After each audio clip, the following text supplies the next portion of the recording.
mene Otca i Syna i Ducha Svätého. Amen. Pokoj s vami. I s duchom tvojim. Drahí bratia a sestry, vypočujte si prosím príhovor jeho eminencie Pétera kardinála Erdő z príležitosti púte Spišskej diecézy. Vaše excelencie, najctihodnejší páni biskupy, veľa dôstojní bratia kňazi, dôstojní bratia diakoni, reholníci a reholníčky, drahí bratia a sestry v Kristovi. Spišská diecéza a spolu s ňou aj naša diecéza, kedysi ostrihonská, neskôr ostrihonsko-budapeštianská arcidiecéza, slávi dnes výnimočnú slávnosť. Keď sa pred 250 rokmi pápež a kráľ rozhodli, že do novej diecézy zhromaždia veriacich žijúcich na území Spiša, diecézu nevytvorili len na základe kritéria akýchsi politických hraníc diecézy.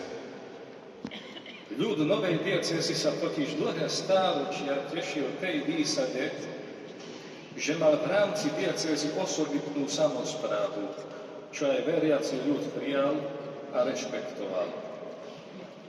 Vieme, že Spišský región ako prepoštstvo sa už aj pred formovaním diecézy do veľkej miery líšil od ostatných regiónov, ktoré boli v tom čase nenahraditeľnými nositeľmi identity veriaceho ľudu a kultúrnych vzťahov zároveň.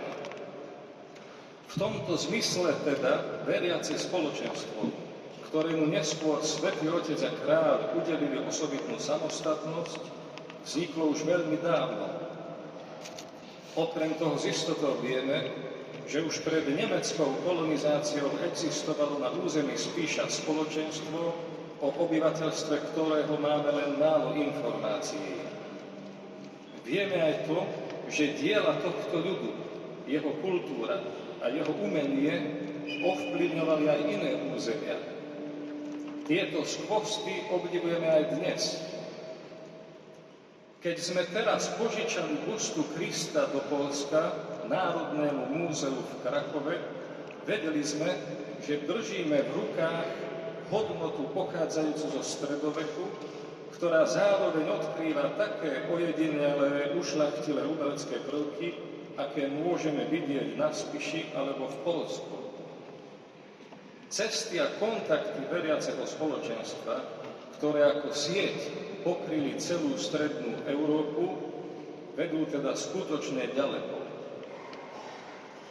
Keď pred 250 rokmi vznikla na Spiši diecéza, tie vzťahy a putá, ktoré miestne diecézy spájali v jedno, nie len, že sa neroztrhli, ale práve naopak, ešte viac sa posilnili ako nikdy predtým.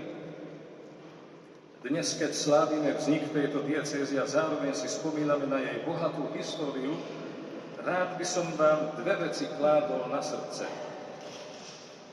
Prvá, žite v zjednotení s cirkvou vo svete ako skutočné spoločenstvo. Druhá, buďte s okolitými diecézami v pastoračnom a duchovnom vzťahu, veď toto ho robí skutočne živým a takto má na ňom účasť aj celá cirkev vo svete. V jednote s Kristom a pápežom bude opravdivo prekvitať aj ten vzťah, ktorý sme schopní medzi sebou uskutočniť my sami. Aj vďaka našim každodenným radostiam a starostiam i rôznym protivenstvám, ktorým naše diecézy čelia, dnes už snáď lepšie vidíme ako pred niekoľkými rokmi, že máme medzi sebou skutočné bratské vzťahy.